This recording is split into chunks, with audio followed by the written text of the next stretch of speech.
چنانچہ حدیث مبارکہ میں فرمایا خصلتان لا یحصیہما عبدا الا دخل الجنہ وہما یسیر ومن یعمل بہما قلیل۔ سبحان اللہ۔ عبداللہ ابن عمر روایت کرتے ہیں کہ نبی علیہ السلام نے فرمایا دو عمل ایسے ہیں کہ جن کو کرنے والا جنت میں جائے گا، وہ کرنے آسان ہیں مگر کرنے والے تھوڑے ہیں۔ اللہ اکبر! کیا حاذق طبیب تھے اللہ کے پیارے حبیب صلی اللہ علیہ وسلم۔ آپ جانتے تھے کہ انسان کی فطرت ہے، وہ کرنے میں سستی کرتا ہے، تو دیکھو کہ اس عمل کی وجہ سے جنت میں داخلہ ملتا ہے، اور پھر کرنے والے تھوڑے۔ وہ کیا ہے؟ ان میں سے ایک عمل یسبح اللہ احدکم دبر کل صلاۃ 10، کہ تم میں سے ہر بندہ نماز پڑھنے کے بعد 10 مرتبہ سبحان اللہ پڑھے، 10 مرتبہ الحمدللہ پڑھے، 10 مرتبہ اللہ اکبر پڑھے۔ تو اگر اس نے 30 مرتبہ یہ پڑھا تو 5 نمازوں میں 150 ہو گئے،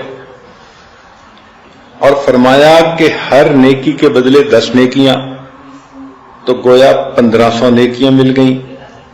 اب اللہ کی شان کہ پڑھا تو 30 مرتبہ ہر نماز کے بعد، لیکن نام اعمال میں 1500 نیکیاں لکھی گئیں۔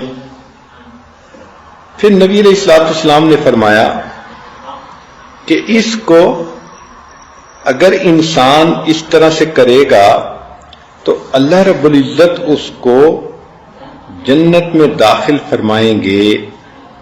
قیل یا رسول اللہ، پوچھا گیا اے اللہ کے حبیب صلی اللہ علیہ وسلم کیف لا یحصیہا، یہ عمل ہے تو چھوٹا سا، اس کو لوگ کیوں نہیں کریں گے؟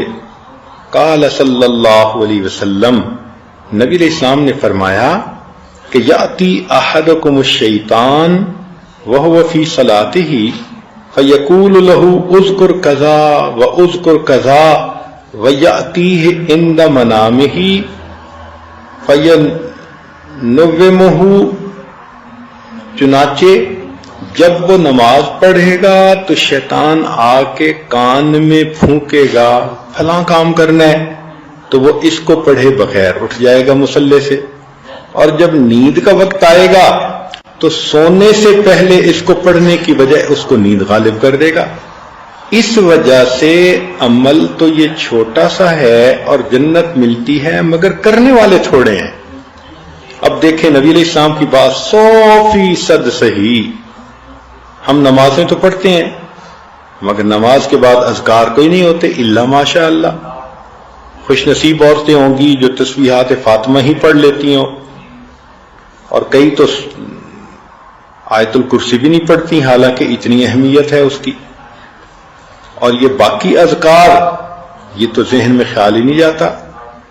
تو ذرا نماز کا سلام پھیرا اور شیطان نے خیال ڈالا میرا فلاں کام رہ گیا فلاں، بھائی جہاں 10 منٹ نماز میں لگے تو 5 منٹ اور سے ہی۔